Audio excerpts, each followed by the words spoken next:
أعوذ بالله من الشيطان الرجيم بسم الله الرحمن الرحيم الحمد لله رب العالمين والصلاة والسلام على نبينا محمد وعلى آله وصحبه أجمعين اما بعد۔ آج ہم ہیں الدر البہیہ کے ساتھ امام شوکانی رحمہ اللہ کی عظیم الشان کتاب، اور اس کتاب میں ہم پڑھ رہے ہیں 10ویں کتاب نمبر 10، اور وہ ہے کتاب البیع۔ خرید و فروخت کے بارے میں یہ کتاب ہے۔ اسلام میں بیع کے کیا احکام ہیں، خرید و فروخت کے کیا احکام ہیں، اور جو اس کا پہلا حصہ ہم پڑھ چکے ہیں اس میں موضوع تھا کہ حرام بیع کی چند اقسام۔ اس میں ہم نے پڑھا تھا کہ شراب کی بیع جائز نہیں ہے، شراب بیچنا، شراب خریدنا جائز نہیں ہے، مردہ جانور کی بیع جائز نہیں ہے، خنزیر کی بیع جائز نہیں ہے، اور بتوں کی بیع جائز نہیں ہے۔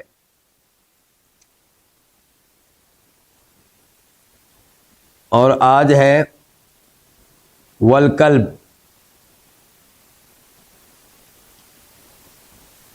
کتے کی بیع کا اسلام میں کیا حکم ہے؟ کتے کو کیا کہتے ہیں جی؟ ڈاگ۔ تو اس کی بیع اسلام اس کے بارے میں کیا کہتا ہے؟ آئیے سب سے پہلے اس بارے میں احادیث کی طرف دیکھتے ہیں۔ امام بخاری رحمہ اللہ فرماتے ہیں، اور حدیث کا نمبر ہے 2237 2237، اور مسلم شریف میں حدیث کا نمبر ہے 1567 1567۔ راوی ہیں ابو مسعود انصاری رضی اللہ عنہ کہ نبی علیہ الصلوۃ والسلام نے منع کیا ہے ان ثمن الکلب، کتے کی قیمت لینے سے، ومہر البغی، اور زانیہ کے زنا کی کمائی سے۔ بدکار عورت بدکاری پہ جو پیسے لیتی ہے، قیمت لیتی ہے، یہ بھی ممنوع ہے، یہ بھی حرام ہے۔ وحلوان الکاہن، اور کاہن کو ملنے والی مٹھائی سے بھی آپ نے منع کیا ہے۔ کوئی آدمی یہ دعویٰ کرتا ہے کہ میں غیبی باتیں بتا سکتا ہوں، جیسا کہ نجومی، عامل، پنڈت، تو اس کے اوپر جو اس کو مٹھائی ملتی ہے، معاوضہ ملتا ہے، وہ بھی حرام ہے۔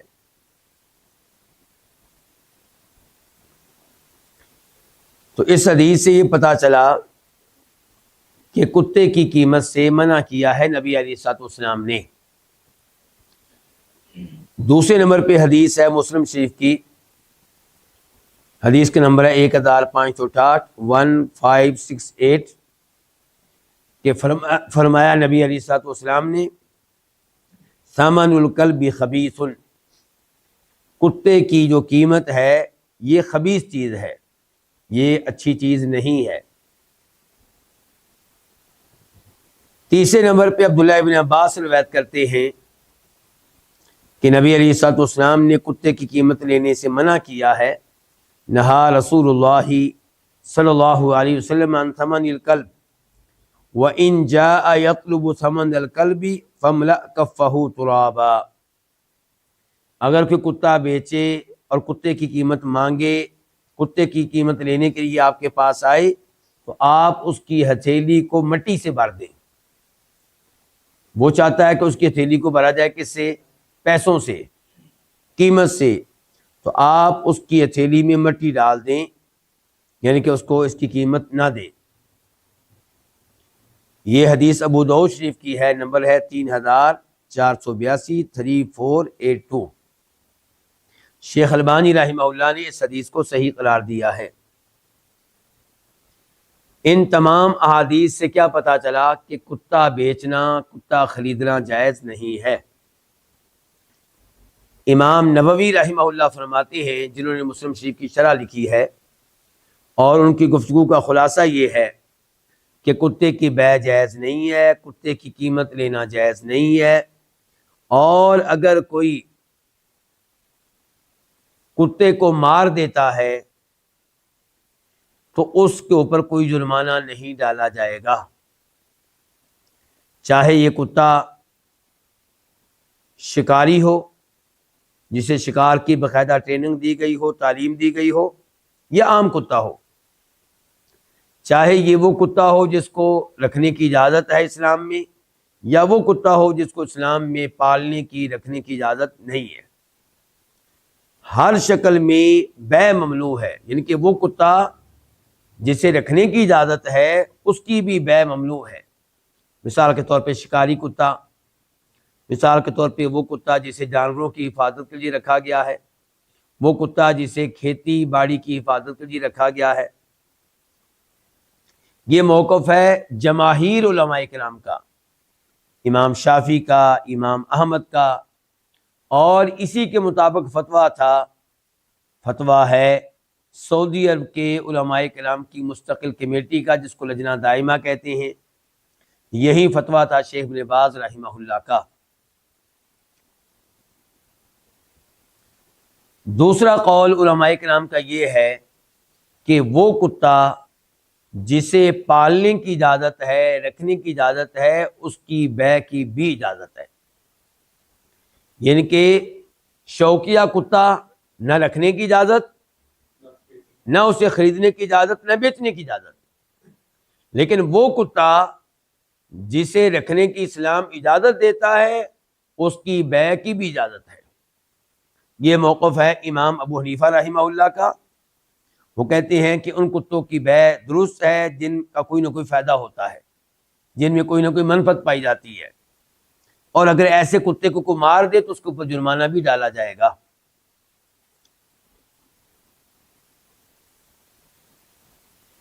یہاں پہ اس دوسرے قول کے حق میں، اس دوسرے قول کی تائید میں حدیث آپ کے سامنے رکھنا چاہوں گا۔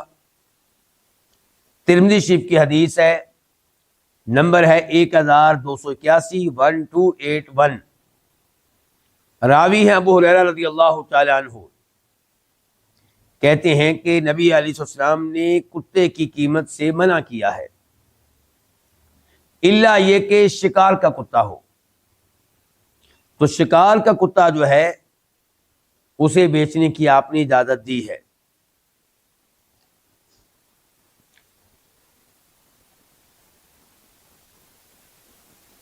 دوسرے نمبر پہ دلیل ان علماء کرام کی جن کا یہ موقف ہے کہ اسلام نے جو کتا رکھنے کی اجازت دی ہے اس کتے کی بیع کی بھی اجازت ہے اور ہونی چاہیے۔ وہ کہتے ہیں کہ جب اسلام نے کتا رکھنے کی اجازت دے دی تو پھر یہ شامل ہے اس کی بیع کی اجازت کو بھی۔ شکاری کتا اسلام نے رکھنے کی اجازت دی ہے، اور شکاری کتا بیع کے بغیر ملنا اتنا آسان نہیں ہے، اور یہ ممکن نہیں ہے کہ ہر آدمی کتا لے اور اس کو شکار سکھائے۔ تو اب خلاصہ کلام کیا ہے؟ خلاصہ کلام یہ ہے کہ وہ کتا جو شوقیہ ہے اس کی بیع ہر شکل میں ممنوع ہے، اور وہ کتا جو اسلام نے رکھنے کی اجازت دی ہے اس کی بیع میں اختلاف ہے، اور امید یہی ہے کہ اس کی بیع کی اجازت ہوگی، لیکن بچنا بہتر ہے کیونکہ اختلاف کافی شدید ہے، اور عام طور پہ علماء کرام یہی موقف رکھتے ہیں کہ اس کی بیع کی بھی اجازت نہیں ہے۔ یہ تھا ہمارے آج کے درس کا پہلا مسئلہ کہ کتے کی بیع کا کیا حکم ہے۔ دوسرا مسئلہ یہ ہے کہ وسن نوری، بلا بلی، ان کی بیع کا کیا حکم ہے؟ کیا بلا بلی بیچے جا سکتے ہیں، خریدے جا سکتے ہیں؟ تو جمہور علماء کرام یہ موقف رکھتے ہیں کہ بلی کی بیع جائز ہے۔ کتے کے معاملے میں جمہور علماء کرام کی رائے کیا تھی؟ جائز نہیں ہے۔ اس کتے کی بیع بھی جائز نہیں ہے جو کتا رکھنے کی اسلام میں اجازت ہے۔ لیکن بلی کی طرف آتے ہیں تو جمہور علماء کرام یہ رائے رکھتے ہیں کہ اس کی بیع جائز ہے۔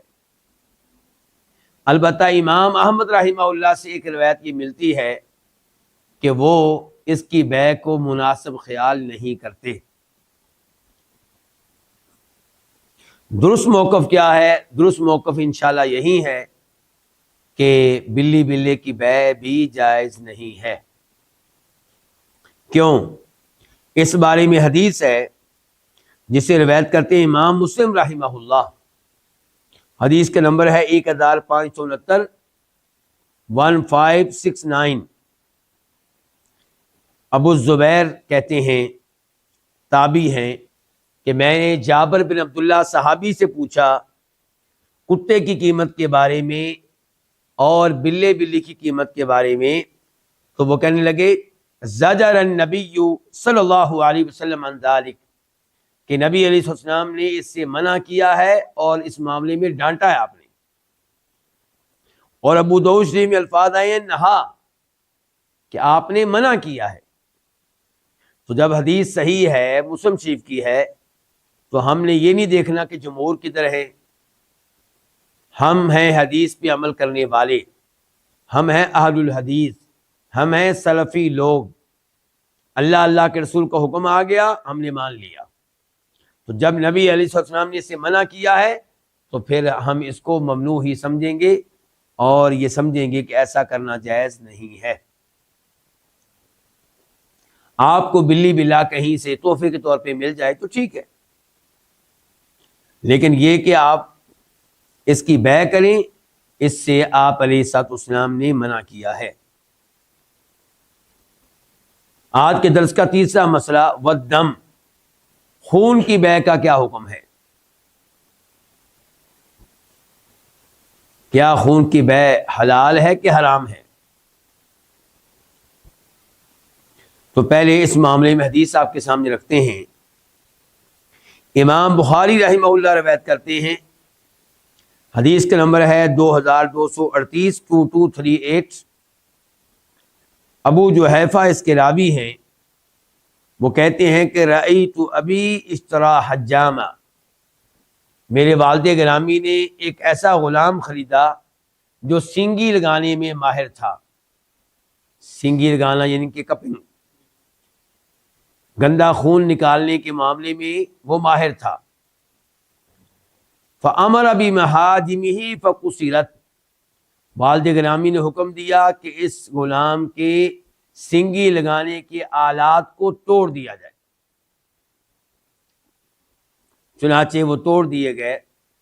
تو یہ ابو جحیفہ کہتے ہیں میں نے والد صاحب سے پوچھا اس بارے میں کہ ایسا آپ کیوں کر رہے ہیں، کیوں ایسا آپ نے کیا ہے؟ تو کہنے لگے کہ ان رسول اللہ صلی اللہ علیہ وسلم نہا عن ثمن الدم، کہ نبی علیہ السلام نے خون کی قیمت لینے سے منع کیا ہے۔ یہیں سے علماء کرام یہ فتویٰ دیتے ہیں کہ اگر ایک انسان دوسرے انسان کو خون دیتا ہے تو فری میں دے، اس کی قیمت وصول نہ کرے۔ آپ کہہ رہے ہیں کہ اللہ کے رسول علیہ السلام نے خون کی قیمت سے منع کیا ہے۔ وَثَمَنِ الْكَلْبِ، اور کتے کی قیمت سے بھی منع کیا ہے۔ وَكَسْبِ الْأَمَةِ، اور لونڈی کی کمائی سے بھی منع کیا ہے کہ لونڈی کی کمائی بھی حرام، کتے کی قیمت بھی حرام۔ وَلَعَنَ الْوَاشِمَةَ وَالْمُسْتَوْشِمَةَ، اور آپ علیہ السلام نے لعنت کی ہے اس عورت پہ جو جسم کو گودنے والی ہو، اور اس عورت پہ بھی جو گدوانے والی ہو۔ گودنا گدوانا یہ کیا چیز ہوتی ہے جی؟ ٹیٹو جسم پہ بنانا، مصنوعی تل بنانا، تو بنانے والی پہ بھی لعنت، جس کا یہ پیشہ ہے، جو یہ کام کرنا جانتی ہے، اور جو اپنے جسم پہ یہ کام کروا رہی ہے، ٹیٹو بنوا رہی ہے، مصنوعی تل بنوا رہی ہے، اس کے اوپر بھی لعنت۔ پتا چلا کہ میرا جسم میری مرضی والا نعرہ ٹھیک نہیں ہے، جسم اس کا ہے، ٹیٹو یہ بنوا رہی ہے، تکلیف اس کو ہو رہی ہے، لیکن شریعت کہتی ہے کہ نہیں، جس اللہ نے یہ جسم دیا ہے وہ اللہ کہہ رہا ہے کہ نہیں۔ وَآكِلَ الرِّبَا وَمُوكِلَهُ، اور لعنت کی ہے نبی علیہ السلام نے سود کھانے والے پہ، یعنی کہ سود لینے والے پہ، وَمُوكِلَهُ، اور لعنت کی ہے نبی علیہ السلام نے سود دینے والے پہ، سود کھلانے والے پہ۔ جاوید احمد غامدی صاحب کیا فرماتے ہیں؟ وہ کہتے ہیں کہ سود لینا تو جرم ہے، دینا جرم نہیں ہے۔ اور اللہ کے نبی کیا فرماتے ہیں؟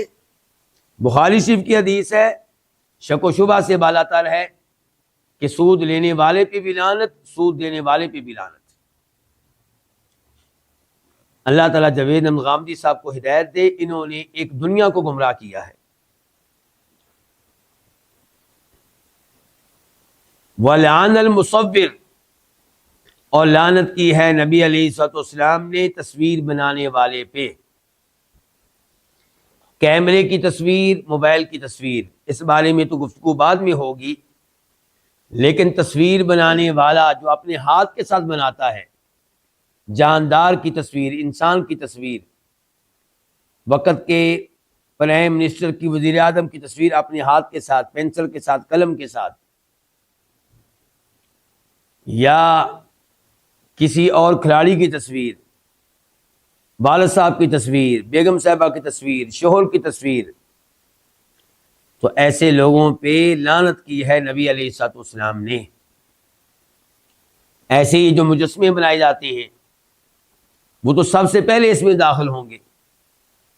مجسمہ نصب کیا جاتا ہے فلاں کھلاڑی کا، فلاں سیاستدان کا، فلاں ملک کے، کنٹری کے ہیرو کا، تو یہ سب بہت بڑے جرائم ہیں، بہت بڑا گناہ ہے، اور تصویر بنانے والے پہ لعنت کی ہے نبی علیہ السلام نے۔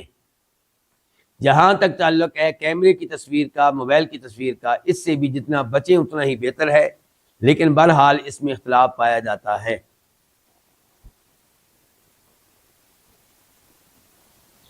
تو یہ حدیث آپ کے سامنے رکھی گئی کس موضوع پہ؟ خون کے موضوع پہ۔ یہاں پہ ہمارے پاس ایک اور حدیث ہے خون کے موضوع پہ ہی۔ اس میں صحابی کہتے ہیں، صحابی ہیں عبداللہ بن عباس رضی اللہ تعالیٰ عنہما، کہ احتجم النبی صلی اللہ علیہ وسلم، کہ نبی علیہ السلام نے سنگی لگوائی، وَآتَ الْحَجَّامَ أَجْرَهُ، اور سنگی لگانے والے کو آپ نے اس کی اجرت دی، اس کی مزدوری آپ نے دی۔ بخاری شریف کی حدیث ہے، نمبر ہے 2278 2278۔ اور یہی حدیث امام بخاری دوبارہ لے کر آتے ہیں تو وہاں پہ عبداللہ ابن عباس کہتے ہیں وَلَوْ عَلِمَ كَرَاهِيَةً لَمْ يُعْطِهِ، کہ نبی علیہ السلام اگر یہ سمجھتے کہ یہ دینا حرام ہے تو آپ کبھی بھی اس کو نہ دیتے۔ اب پھر ان دو طرح کی احادیث کو جمع کرنے کے بعد خلاصہ کیا نکلا؟ خلاصہ یہ نکلا کہ اگر آپ کو کوئی سنگی لگاتا ہے تو بہتر یہ ہے کہ وہ اس کی قیمت نہ لے، لیکن اگر وہ لیتا ہے اور آپ دیتے ہیں تو انشاءاللہ یہ گناہ نہیں ہے، کیونکہ نبی علیہ السلام نے اس کی اجرت دی ہے، اور آپ کا دینا اس بات کی دلیل ہے کہ یہ حرام نہیں ہے، اور اس میں وہ سختی نہیں ہے جو دیگر مسائل میں ہے۔ جو کتے کی قیمت کے معاملے میں سختی ہے، وہ سختی اس معاملے میں نہیں ہے۔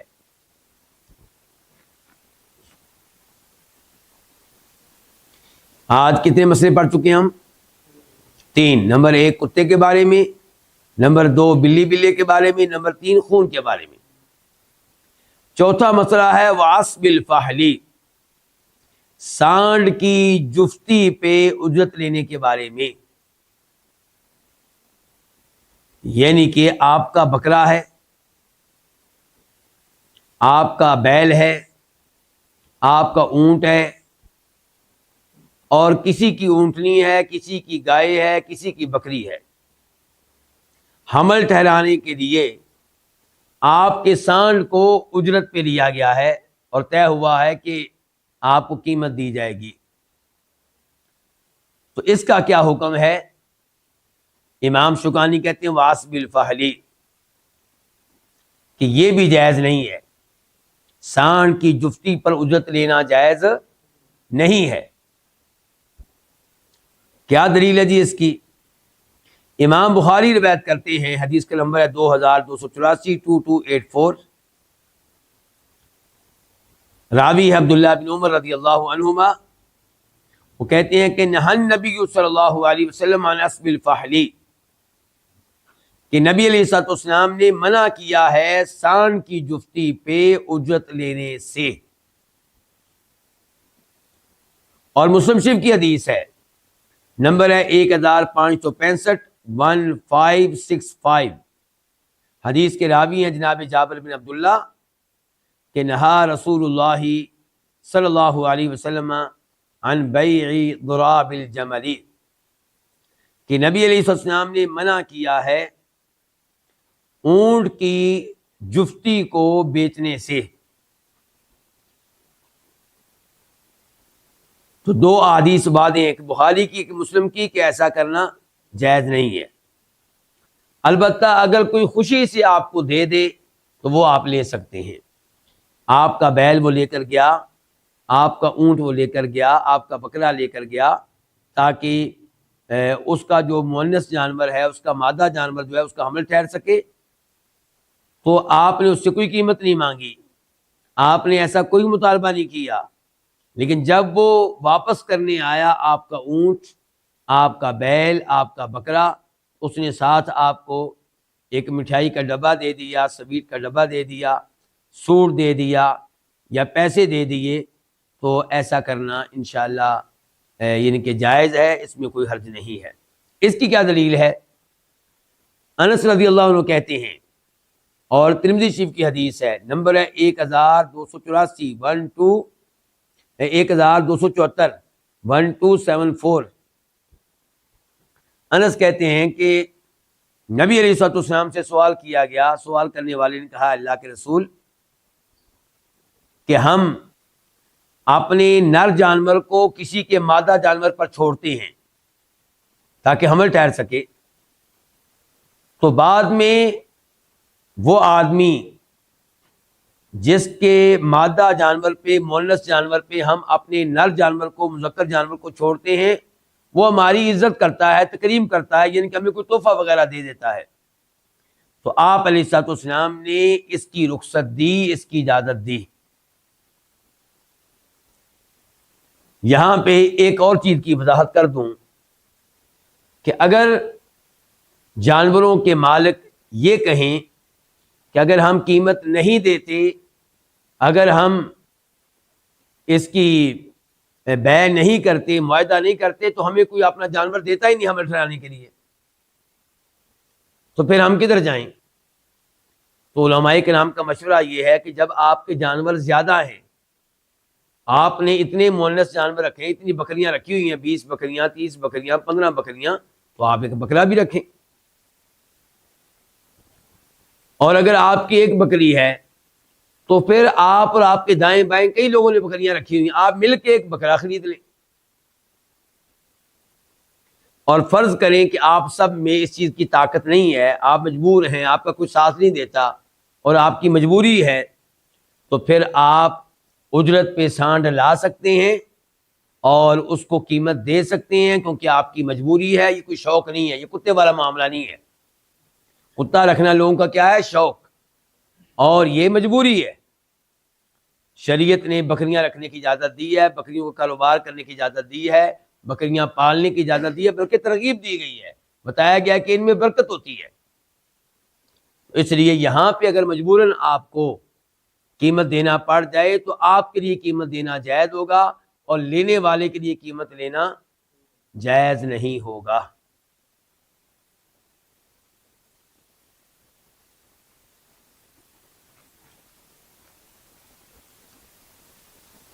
امام شوکانی اس کے بعد کہتے ہیں وَكُلِّ حرام، اور ہر حرام چیز کی بیع ناجائز ہے،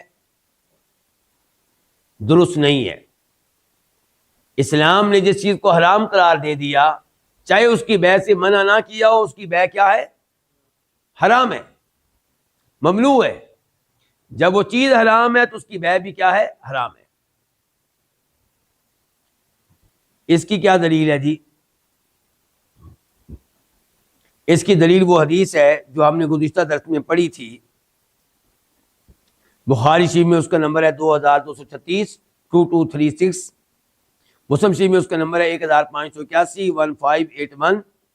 جابر بن عبداللہ کہتے ہیں کہ نبی علیہ الصلوۃ والسلام نے فرمایا اس سال، جس سال مکہ فتح ہوا، کہ اللہ تعالیٰ اور اللہ کے رسول علیہ الصلوۃ والسلام نے شراب کی بیع کو حرام قرار دیا ہے، مردار کی بیع کو حرام قرار دیا ہے، خنزیر کی بیع کو حرام قرار دیا ہے، بتوں کی بیع کو حرام قرار دیا ہے۔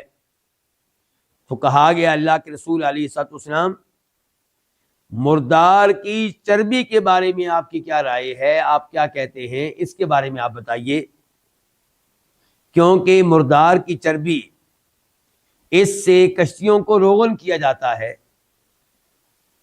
اور مردار کی جو چربی جو ہے یہ جلد پہ لگائی جاتی ہے، جسم کی مالش کی جاتی ہے اس کے ساتھ، اور اس کو لوگ چراغ میں تیل کے طور پہ بھی استعمال کرتے ہیں۔ تو آپ نے کہا تھا لا ہوا حرام، وہ حرام ہے، وہ حرام ہے۔ کیا حرام ہے؟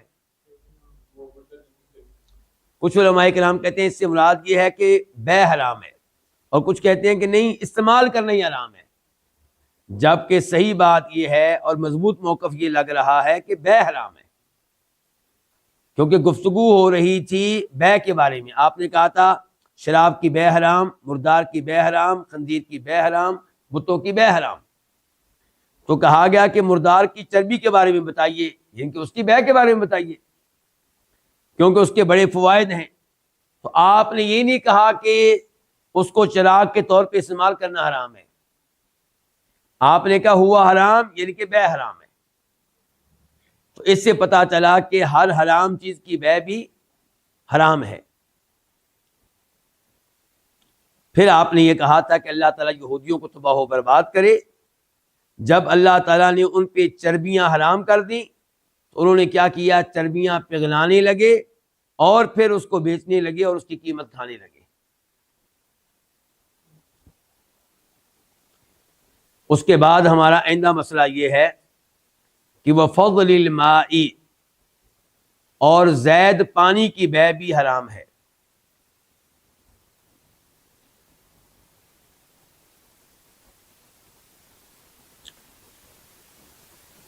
اس کا مطلب کیا ہے اور اس کی دلائل کیا ہے؟ پہلے دلائل پڑھ لیتے ہیں، پھر آتے ہیں کہ اس کا مفہوم کیا ہے۔ ہمارے پاس حدیث ہے ابو داؤد شریف کی، نمبر ہے 3478، 3478۔ راوی ہیں ایاس بن عبد، یہ صحابی کہتے ہیں کہ ان رسول اللہ صلی اللہ علیہ وسلم نہا عن فضل الماء، کہ بے شک نبی علیہ الصلوۃ والسلام نے زائد پانی کی بیع سے منع کیا ہے، یعنی کہ وہ پانی جو آپ کی ضرورت سے زائد ہے اس کو بیچنے سے آپ نے منع کیا ہے۔ دوسری حدیث مسلم شریف میں آئی ہے، نمبر ہے 1565، 1565۔ راوی ہیں جابر رضی اللہ تعالی عنہ کہ نبی علیہ الصلوۃ والسلام نے زید پانی کی بیع سے منع کیا ہے۔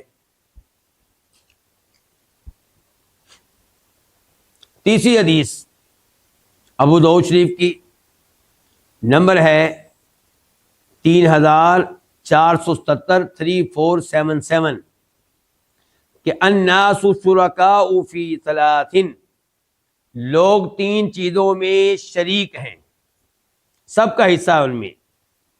فی الماء نمبر 1 پانی، نمبر 2 والقلعی گھاس وغیرہ، نمبر 3 والناری اور آگ.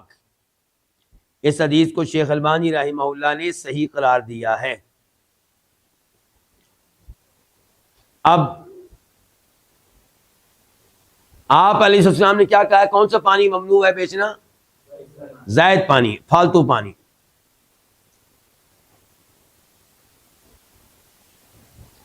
وہ پانی جو آپ نہر سے لے کر آئے، چشمے سے لے کر آئے، اپنے برتن میں ڈال لیا تو اس کو بیچنا جائز ہے. لیکن آپ چشمے پہ کھڑے ہو جائیں، چشمہ سب کا ہے، اور آپ کھڑے ہو جائیں، ادھر بیٹھ جائیں کرسی رکھ کر کہ یہاں پہ کوئی پانی فری میں نہیں لے سکتا، یہ ممنوع ہے. وہ چشمے پہ سب کا حق ہے، نہر کے پانی پہ سب کا حق ہے، سمندر کے پانی پہ سب کا حق ہے، بارش کے پانی پہ سب کا حق ہے. تو ایسا پانی آپ کو بیچنے کی اجازت نہیں ہے. لیکن وہی پانی بارش کا اگر آپ برتن میں ڈال لیتے ہیں اور پھر آپ اس کو بیچتے ہیں تو انشاءاللہ یہ بیچنا کیا ہے؟ یہ جائز ہے، کیونکہ اب وہ پانی آپ کی ملکیت ہو گیا ہے، اب اس میں آپ کی محنت اور مشقت داخل ہو چکی ہے، تو اس کو بیچنا کیا ہو جائے گا؟ جائز ہو جائے گا. ایسے ہی وہ پانی جو آپ کی زمین میں ہے،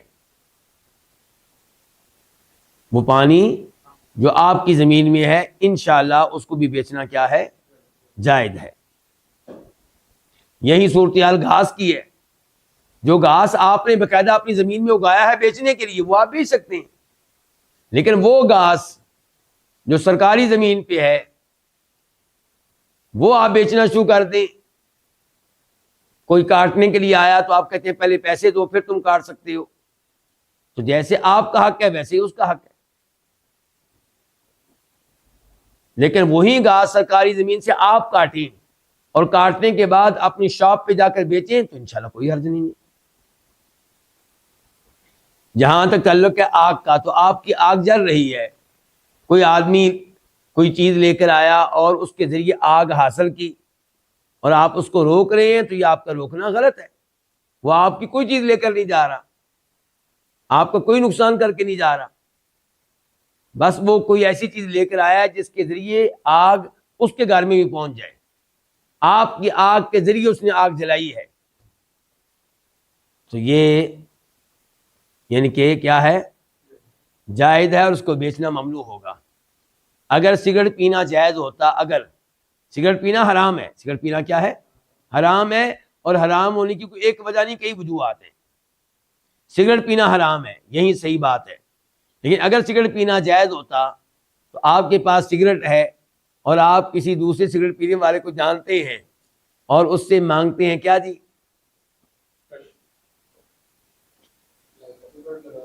سگریٹ لگا دیں، کہتے ہیں جی سگریٹ لگا دیں جی، یعنی کہ آگ لگا دی اس کو بھی. تو یہ آگ لگانے پہ اگر کوئی پیسے وصول کرتا تو غلط ہوتا، لیکن سگریٹ پینا جائز ہی نہیں ہے، تو اس میں تعاون کرنا بھی جائز نہیں ہے.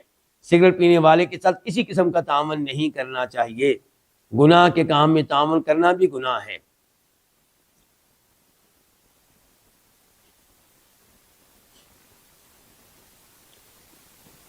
اس کے بعد کہتے ہیں امام شوکانی رحمہ اللہ، وما فیہ غرر، اور اس چیز کی بیع بھی ممنوع ہے جس میں غرر ہو. جس میں کیا ہو؟ غرر. عربی کا لفظ تو بولے نا آپ، پھر باقی گفتگو کرتے ہیں اس موضوع پہ. جس میں غرر ہو، اصل میں یہ ایسا لفظ ہے جس کا اردو میں صحیح معنوں میں کوئی متبادل ہمارے پاس نہیں ہے، صحیح معنوں میں جو اس کا مکمل حق ادا کر سکے. اس لیے فی الحال ہم کیا استعمال کر رہے ہیں؟ غرر. اچھا، اس بارے میں پہلے حدیث پڑھ لیتے ہیں، پھر تفصیلات کی طرف جائیں گے. اور یہ بڑی اہم تفصیلات ہیں، اور مجھے امید ہے کہ آپ جاگ کے سنیں گے، بیدار ہو کر سنیں گے. کیونکہ آپ میں کئی لوگ آنکھوں سے سو رہے ہیں اور کئی لوگ آنکھیں کھلی ہیں لیکن دل سے سو رہے ہیں. چلیں جی. تو یہ مسلم شریف کی حدیث ہے، نمبر ہے 1513 1513۔ ابو ہریرہ کہتے ہیں کہ نبی علیہ السلام نے منع کیا ہے عن بیع الغرری، کس کی بیع سے؟ غرر کی بیع سے۔ تو اب میں آپ کو امام شوکانی رحمہ اللہ سے لے جانے لگا ہوں اپنے استاد محترم کی طرف، جن کا تعارف پچھلے درس اور سبق میں لیکچر میں آپ کے سامنے رکھ چکا ہوں۔ کون؟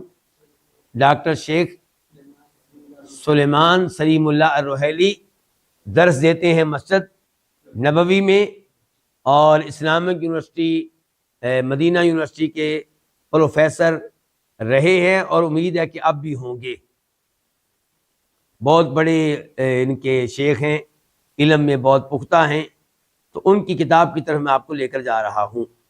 اس موضوع پہ جتنی اچھی تفصیلات ہمیں ان کے پاس سے ملیں گی شاید کسی اور جگہ سے نہ مل سکیں۔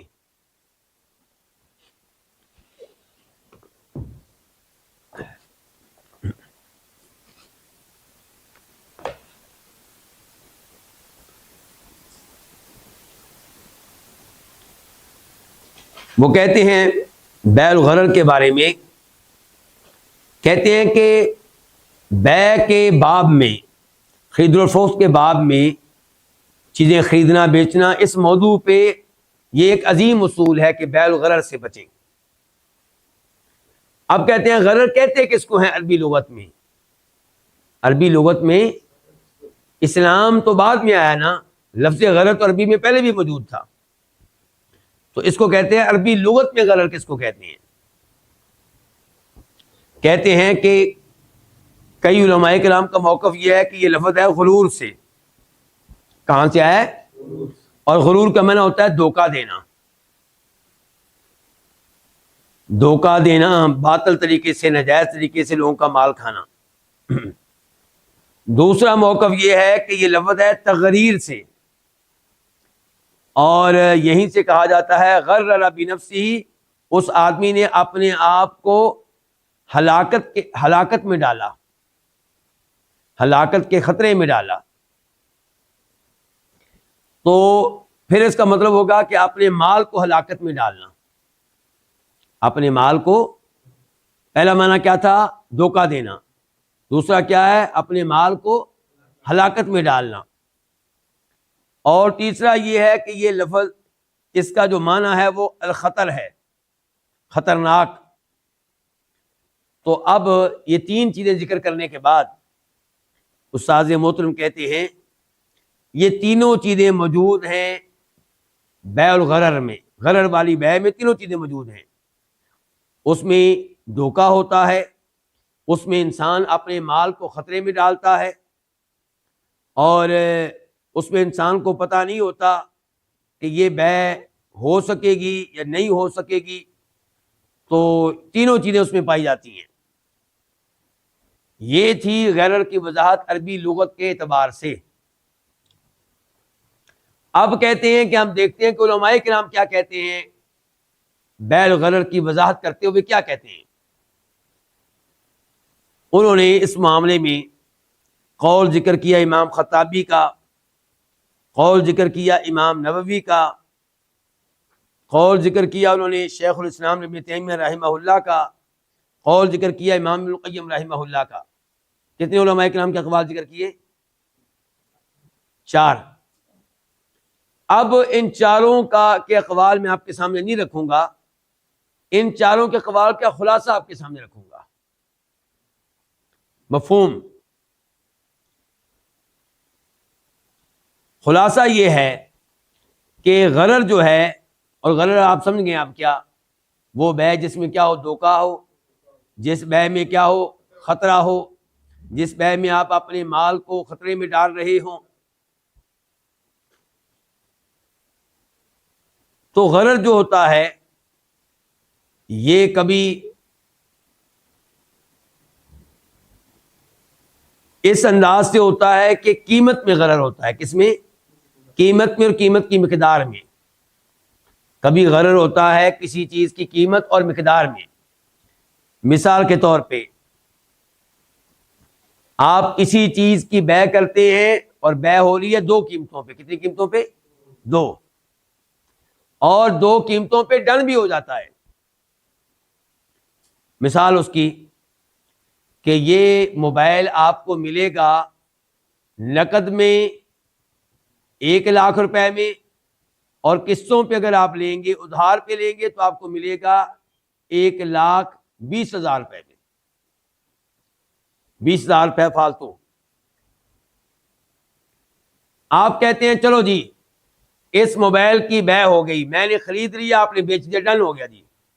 اب میں آپ کو 1 گھنٹے کے بعد گھر میں مشورہ کر کے بتاؤں گا کہ میں نقد خرید رہا ہوں یا ادھار پہ.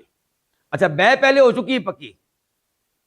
بھئی اگر آپ کو ابھی یہ نہیں پتا کہ آپ اس کو ادھار میں خریدیں یا نقد میں، تو آپ اس سے کہیں امید ہے کہ میری آپ کی بے ہو جائے گی، آپ تھوڑا سا مجھے ٹائم دے، ابھی بے پکی نہیں ہوئی لیکن امید ہے کہ ہو جائے گی، میں گھر جا کے مشورہ کرتا ہوں، گھنٹے کے بعد آپ کو بتا دوں گا. اسی وقت آپ ڈن کریں اور ایک قیمت پہ کریں. لیکن آپ نے کیا کیا؟ آپ نے کہا جی موبائل میرا ہو گیا، گاڑی جو آپ دے رہے ہو میری ہو گئی، اب میں اسے نقد پہ خرید رہا ہوں 1,00,000 روپے میں یا 1,50,000 روپے میں خرید رہا ہوں ادھار پہ، یہ گھنٹے کے بعد بتاؤں گا، کل بتاؤں گا. تو اس کا مطلب یہ ہے کہ آپ کی بے ہو چکی کتنی قیمتوں پہ؟ 2. اب اس میں کیا ہوگا؟ جھگڑا. انہی چیزوں سے اسلام منع کرتا ہے. بیع الغرر کا مین مقصد یہ ہے کہ لوگوں کو آپس میں جھگڑے سے بچانا. بیع غرر کا مین مقصد ہے کہ لوگوں کو آپس میں قتل ہونے اور قتل کرنے سے بچانا. بیع الغرر کا نتیجہ کیا نکلتا ہے؟ ناراضگیاں، لڑائی، جھگڑے، قتل، کچہریاں، عدالتیں، کورٹ، وکیلوں کی فیس. تو اسلام نے اس کو منع کیا ہے میرے فائدے کے لیے، آپ کے فائدے کے لیے. لیکن ہمیں سمجھ نہیں آتی، بس ہمارے ذہن میں یہ آتا ہے کہ نعوذ باللہ کیا کریں جی، جدھر بھی جائیں یہ بھی منع، یہ بھی منع، یہ بھی حرام، یہ بھی حرام. پہلی بات تو یہ ہے کہ جس چیز کو اسلام حرام قرار دے، آپ دلی طور پہ راضی ہو کر اس کو قبول کریں، اس کی حرمت کو ایمان لائیں.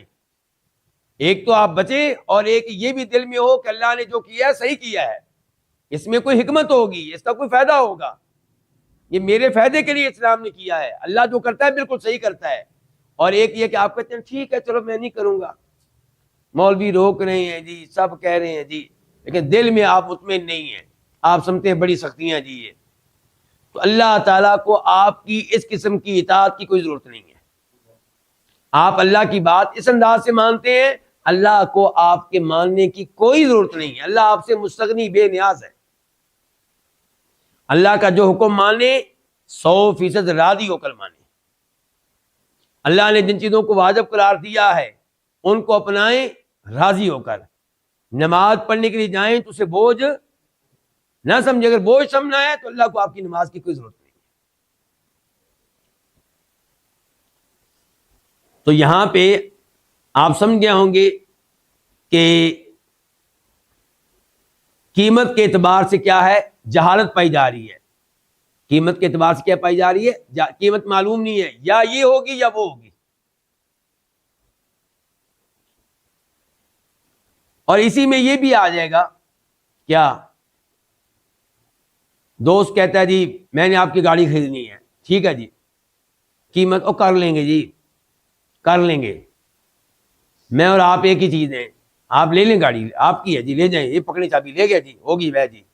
قیمت کا نہ پتہ ہے بیچنے والے کو نہ خریدنے والے کو، اور سمجھتے ہیں جناب ہم بڑے اچھے دوست ہیں. خطرہ یہی ہے کہ یہی چیز آپ کی دوستی کو تباہ کر دے گی. اور فرض کریں کہ آپ دونوں کے سینے زیادہ ہی وسیع اور کشادہ ہیں، تو پھر بھی آپ اس سے دور رہیں اللہ تعالیٰ کی وجہ سے.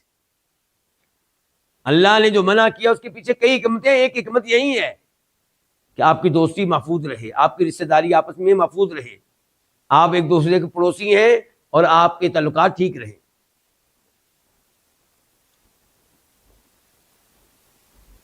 تو یہ غرر کی آپ کے سامنے کتنی شکلیں رکھی گئی؟ ایک شکل ابھی تک قیمت کے لحاظ سے. تو قیمت واضح ہونی چاہیے. قیمت کیا ہونی چاہیے؟ واضح.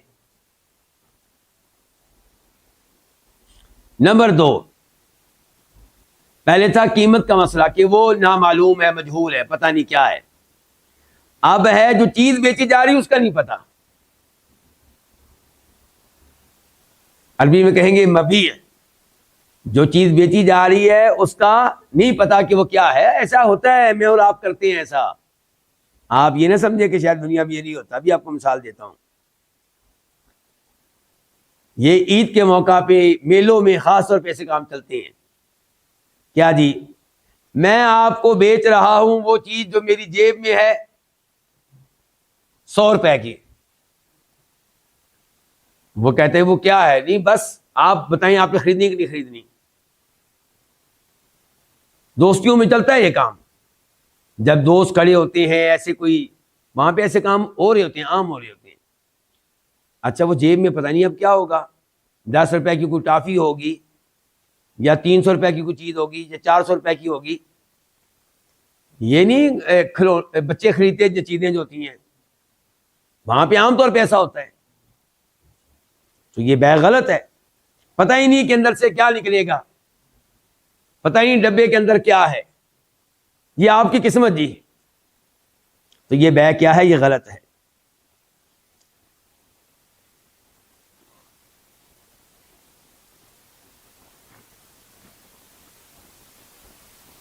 کبھی غرر ہوگا، جہالت ہوگی چیز کے اوصاف کے بارے میں. جو چیز خرید رہے ہیں اس کا پتہ ہے، لیکن وہ کیسی ہے، اس کی مقدار کیا ہے، یہ نہیں پتا. تو یہ بھی غرر ہے. اس کی وجہ سے بھی جھگڑے ہو سکتے ہیں. جیسے پہلی مثال ابھی ہم نے دی ہے کہ میری جیب میں جو کچھ ہے 100 روپے کا، اگر وہ نکلی 10 روپے کی ٹافی اور خریدنے والا ہوا طاقتور، اسے ادھر ہی تھپڑ مار دینا. تم مجھے دھوکہ دیا ہے. 10 روپے کی ٹافی 100 روپے میں بیچ رہے تو شرم نہیں آتی؟ اور اگر وہ ہوا کمزور لیکن اس نے کیا انکار، اور وہ جو بیچنے والا ہے وہ ہوا طاقتور، تو وہ گریبان سے پکڑ لے گا. بات ہوئی ہے، دے کے جانا پڑیں گے، تو قیمت دینی پڑے گی، لو یہ ٹافی. ایسے جھگڑے ہوتے ہیں نا. تو اب تیسرے نمبر پہ کیا ہے کہ جو چیز بیچی جا رہی ہے اس کا علم ہے، لیکن اس کی مقدار، اس کے اوصاف یہ معلوم نہیں ہے. مثال کے طور پہ یہ ہے جی میری بھینس، یہ ہے میری گائے، یہ ہے میری بکری. اس کے تھان میں جو دودھ نکل آیا وہ میں آپ کو بیچ رہا ہوں 1000 روپے میں. اچھا وہ کتنا نکلے گا؟ 1 کلو نکلے کہ 2 کلو نکلے کہ 3 کلو نکلے، یہ آپ کی قسمت ہے جی. تو ایسی بیع کی بھی اجازت نہیں ہے، اس میں بھی غرر ہے. چوتھے نمبر پہ یہ غرر کی مثالیں دی جا رہی ہیں آپ کو. جو چیز، جس چیز کی بیع ہو رہی ہے، جو چیز بیچی جا رہی ہے، وہ خریدنے والے کو دینے کی قدرت نہیں ہے.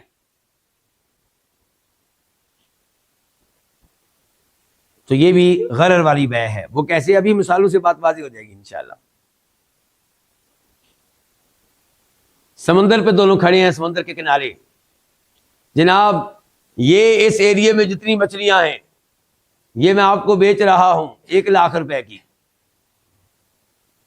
یہ مچھلیاں کوئی آ رہی ہیں، کوئی جا رہی ہیں، کتنی ہوگی کتنی نہیں ہوگی، آپ پکڑ کے دے سکیں گے کہ نہیں دے سکیں گے، کچھ پتہ نہیں ہے. یہ جو پرندے اڑ رہے ہیں جناب والا، یہ جو جا رہے ہیں 25-30 کبوتر جا رہے ہیں، جو یہ میں نے آپ کو بیچے اتنے میں، آپ پکڑ کے دے سکیں گے کہ نہیں دے سکیں گے، کچھ پتہ نہیں ہے.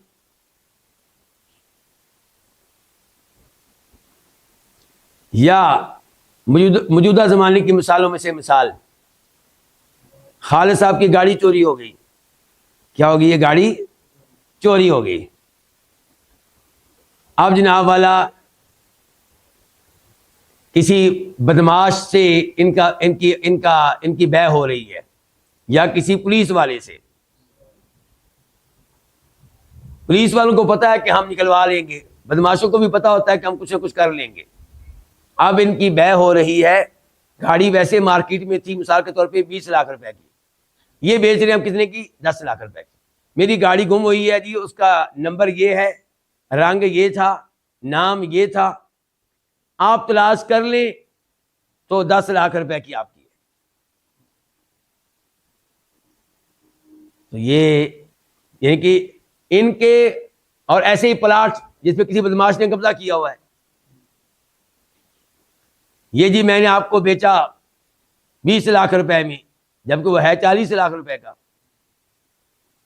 ہاں آپ یوں کریں کہ آپ کسی بدماش سے رابطہ قائم کریں، اسے پیسے دیں تاکہ وہ قبضہ چھڑوا دے، پھر آپ بیچیں اس کو اپنے کنٹرول میں لینے کے بعد۔ لیکن جو پلاٹ آپ کا پھنسا ہوا ہے، جو گاڑی آپ کی پھنسی ہوئی ہے، وہ آپ بیچ رہے ہیں، وہ چیز بیچ رہے ہیں جو دینے کی آپ میں طاقت ہی نہیں ہے، تو یہ اس میں بھی غرر ہے، دھوکہ ہے، تو اس کی بھی اجازت نہیں ہے۔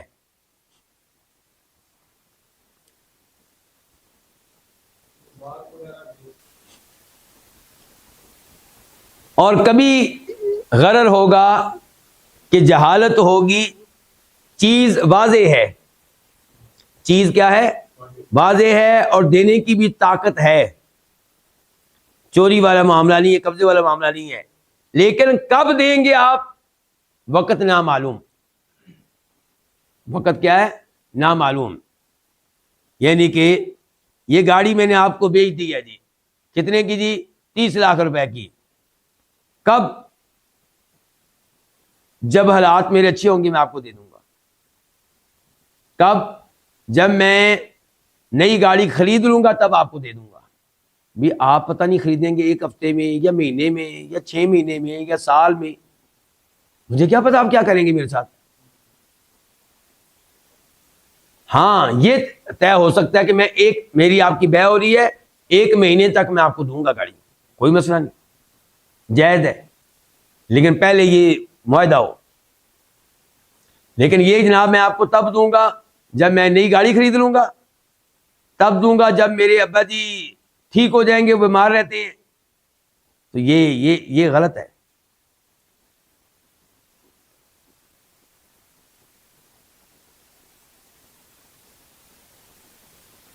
اسی طرح قیمت کے بارے میں کہ گاڑی تو میں نے قبضے میں لے لی اور قیمت کب دوں گا؟ جب میرے لاٹ ٹھیک ہوں گے، اور یہ دوستیوں میں چلتا ہے، بھی لے لو گاڑی جی 6 لاکھ کی تمہیں دے دی ہے، لے لو گاڑی تمہیں 20 لاکھ کی دے دی ہے، قیمت کر لیں گے جی، کر لیں گے نہ، ایک وقت طے کریں، اور پھر وہ وقت آ جائے تو آپ کا دوست پیسے نہ دے سکے، آپ اس کو مزید مہلت دے سکتے ہیں، لیکن بنیادی طور پہ ایک مدت تو طے ہو جس کے ذریعے آپ اس کو کل کورٹ میں لے جا سکیں، ورنہ آپ کورٹ میں لے کر جائیں گے تو کیا کہیں گے وہاں پہ؟ وہ کہے گا جی ہمارا معاہدہ ہوا تھا جب میرے لاٹ ٹھیک ہوں گے، میرے لاٹ ٹھیک نہیں ہو رہے۔ تو ایک مدت کیا ہونی چاہیے؟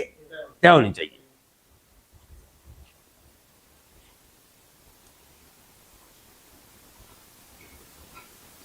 اور یہاں پہ ایک اور مثال ہے، میں گاڑی آپ کو یعنی کہ بیچ رہا ہوں، اور قیمت کب؟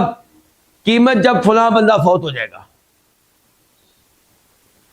اب پتہ نہیں وہ بابا جی نے کب فوت ہونا ہے، کہتے ہیں قیمت کب دوں گا؟ جب میرے ابا جی فوت ہو گئے، کیونکہ انہوں نے مجھے قیمت دینے نہیں دینی، وہ فوت ہوں گے، وراثت کا یہ مکان میرے پاس آئے گا، پلاٹ آئے گا، بیچوں گا تب آپ کو دوں گا۔ تو یہ بھی اس میں بھی غرر پایا جا رہا ہے، اور یہ بھی جائز نہیں ہے۔ تو غرر کی کافی ساری صورتیں اور شکلیں آپ کے سامنے رکھی ہیں، اس موضوع پہ مزید گفتگو انشاءاللہ جاری رہے گی، اور آج یہیں پہ اکتفا کرتے ہیں۔ اللہ رب العزت سے دعا کرتے ہیں کہ اللہ تعالی ہمیں بے کے مسائل اچھی طرح سمجھنے کی توفیق عنایت فرمائے، اور ہر قسم کے غرر کی بے سے بھی اللہ تعالی ہمیں محفوظ رکھے۔ وصلی اللہ تعالی علی نبینا محمد وعلی آلہ وصحبہ اجمعین۔